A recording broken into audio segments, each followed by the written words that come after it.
నెలలు జరిగింది కవిత ED arrest.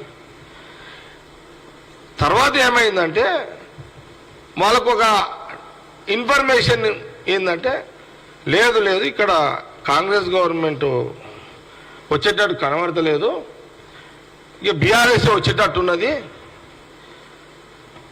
మనం కూడా ప్రయత్నం చేస్తే వస్తామేమో అని బీజేపీ ఏం చేసిందంటే మళ్ళీ వీళ్ళిద్దరు కేసీఆర్, ప్రధానమంత్రి మోడీ, అమిత్ షా మాట్లాడుకొని కవితని అరెస్ట్ సడన్లీగా ఆ ఫోన్ల సినారియోతో ఆపేసారు.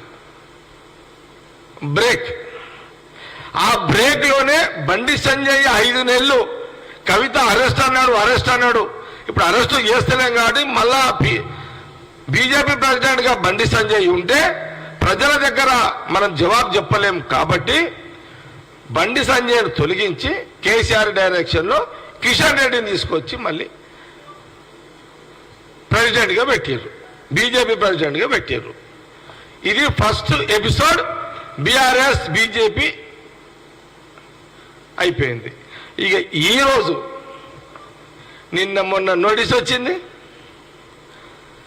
ఈరోజు సిబిఐ ఆమెని ఏంటది ఇప్పుడు ఈడు ఎవరో కానీ ఇప్పుడు నిర్దోషిగా దోషిగా డిసైడ్ చేసేసారు. ఓకే, నేనేమనుకుంటున్నానంటే ఈ బ్రేక్లు ఏంటి, అరెస్టులు అనడం ఏంటి, నోటీసులు ఏంది, ఈ బ్రేక్లు ఇచ్చుడు ఏంది, ఇదేమన్నా సినిమానా, ఇదేమన్నా సీరియలా, ఇదేమన్నా మనం టీవీలలో సీరియలా చూసేదానికి, ఇదేమన్నా విరామం ఏంటి ఇదంతా, ఇది సురభి నాటకం తెలియదు. అరే ఇంత సీరియస్నెస్ సబ్జెక్ట్ని ఒక కామెడీ సబ్జెక్టుగా చేయడం ఏంటి ఇదంతా. ఇప్పుడు నా అనుమానం ఏంటంటే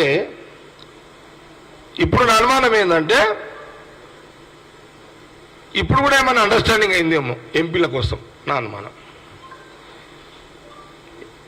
ఇప్పుడు 2 రకాలుగా ఇప్పుడు వాళ్ళిద్దరు నా అనుమానం ఏంటంటే బీఆర్ఎస్ బీజేపీ ఢిల్లీ సెంట్రల్, ఇది కిషన్ రెడ్డికి తెలియదు. మళ్ళీ ఇలా కిషన్ రెడ్డికి తాదెల్లదు. ఏది ఇప్పుడు మళ్ళా కవితకి ఇచ్చే నోటీసులా కిషన్ రెడ్డి ప్రెసిడెంట్ కిషన్ రెడ్డి బీజేపీ ప్రెసిడెంట్గా ఈయన కాంగ్రెస్ని బదలాం చేసుకుంటూ ప్రభుత్వాన్ని బదలాం చేసుకుంటూ ఈయనకు చిట్టి ఇచ్చేసి ఉంటారు. కిషన్ రెడ్డి నువ్వు ఈ చిట్టి పనులైతే పిలో తెలంగాణ రథయాత్రమే, మేము ఢిల్లీకి వచ్చి కేసీఆర్, మోడీ గారు, అమిత్ షా గారు వాళ్ళు ఒక సపరేట్ ఆట. ఏంటంటే ఇప్పుడు కవితకు నోటీస్ ఇచ్చారు, ఇప్పుడు ఆమెను అరెస్ట్, ఆమెను దోషిగా పెట్టారు కదా. ఇప్పుడు అన్ని ఛానల్లో మళ్ళీ బ్రేకింగ్లు నడుస్తున్నాయి. ఇప్పుడు ఇక రేపు పేపర్లలో కూడా మళ్ళీ స్టార్ట్ సినిమా, ఈ కొత్త సీరియల్ స్టార్ట్ అయింది ఇప్పుడు కవితది. దీంట్లో ఏంది ఇప్పుడు ఎంపీ ఎలక్షన్స్ రేపు 9వ తారీఖు షెడ్యూల్ వస్తుంది. ఇంతసారి ఈ ఎంపీ ఎలక్షన్ ఈ 10 రోజుల్లో ఏం కొంపలు మునిగిపోయిందని ఈడీ సిబిఐ ఎందుకు నోటీస్ ఇచ్చి ఎందుకు దోషిగా డిక్లేర్ చేసిందంటే రేపు 10 నుంచి 14 సీట్లు కాంగ్రెస్కు రావద్దు తెలంగాణలో అంటే ఇప్పుడు అరెస్ట్ చేస్తే మళ్ళీ కేసీఆర్, కేటీఆర్, వీళ్ళు హరీష్ రావు వాళ్ళ ఫ్యామిలీ అంతా మళ్ళీ నా బిడ్డని ఇట్లా పరిచయం చేసారు అని మళ్ళీ రోడ్ల మీదకి వస్తే బంధులు ఇవి అన్నీ చేస్తారు కదా. ఇక అన్యాయంగా అక్రమంగా సెంట్రల్ బీజేపీ గవర్నమెంట్ ఇట్లా చేసిందని చేస్తే ఇక్కడ వీళ్ళు కొన్ని సీట్ల మీద సింపతి తీసుకోవాలని బీఆర్ఎస్, మేము అన్నమాట గతంలో అన్నమాట నిలబెట్టుకున్నాము, మాట కట్టుబడి ఉన్నాము, అందుకే ఇప్పుడు ఆమెని అరెస్ట్ చేసినాము, మాకు కూడా కొన్ని సీట్లు ఇవ్వండి అని ఒక ఆట. మా 14 సీట్లు గండి కొట్టడానికే బీఆర్ఎస్ బీజేపీ గండి కొట్టే కార్యక్రమే ఈ ఎంపీ సీట్ల. ఇది ఒక స్కామ్,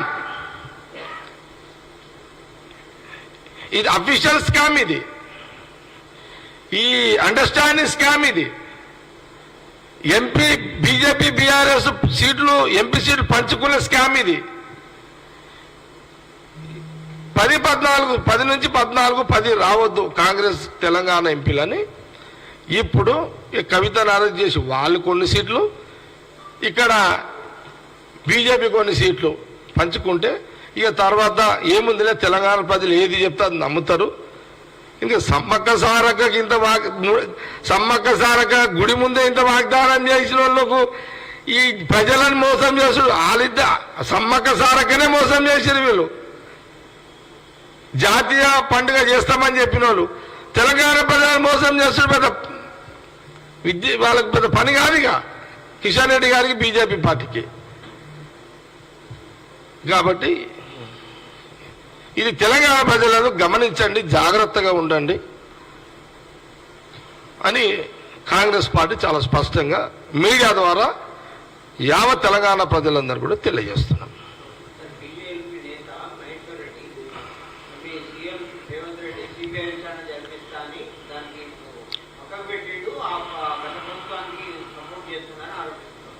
ఇంత పెద్ద నిజం చెప్పినాక మహేశ్వరుడు ఇంత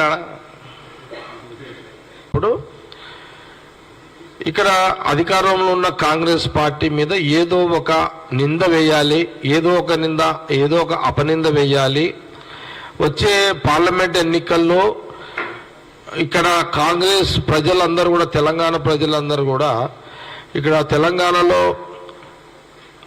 కాంగ్రెస్కి 10 నుంచి 14 సీట్లు ప్రజలు ఓటేసే పరిస్థితి కనబడుతున్నది తెలంగాణలో కాంగ్రెస్కి అని ఒక అనుమానంతో బీజేపీ సెంట్రల్ మినిస్టర్ రాష్ట్ర ప్రెసిడెంట్ కిషన్ రెడ్డి గారు ఏదో రకంగా కాంగ్రెస్ ప్రభుత్వాన్ని తెలంగాణలో కాంగ్రెస్ పార్టీని ప్రజలకు కాంగ్రెస్ మీద ఉన్న ఓటు బ్యాంక్ని అభిమానాన్ని కన్ఫ్యూజ్ చేసే ఒక పద్ధతిలో కిషన్ రెడ్డి గారి యొక్క స్టేట్మెంట్లు. అయితే విచిత్రం ఏంటంటే హైదరాబాద్ వాతావరణము ఢిల్లీ వాతావరణానికి కొంత తేడా ఉంది. ఢిల్లీ అంత పొల్యూషన్ లేదు. ఢిల్లీ పూర్తిగా పొల్యూషన్ అయిపోయింది బీజేపీ ప్రభుత్వం వచ్చిన తర్వాత.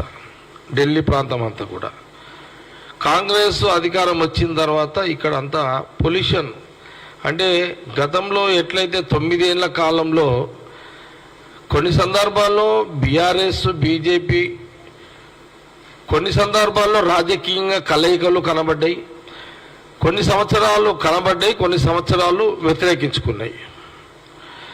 కాంగ్రెస్ పార్టీ అధికారంలోకి వచ్చిన తర్వాత హైదరాబాదు రాజధానిలో ఫ్రెష్ ఎయిర్ ఉంది, ఇక్కడ పొల్యూషన్ లేదు ఇప్పుడు ఇక్కడ. అప్పుడు వాళ్ళిద్దరూ కలిసి రాజకీయ ప్రయాణం చేసినప్పుడు బీజేపీ టీఆర్ఎస్ నేను ఎందుకు ప్రయాణం చేసిరు అంటున్నంటే మనందరూ కూడా తెలుసు, మీడియాకి తెలుసు, అందరూ తెలంగాణ ప్రజలందరూ కూడా తెలుసు ఏంటిదంటే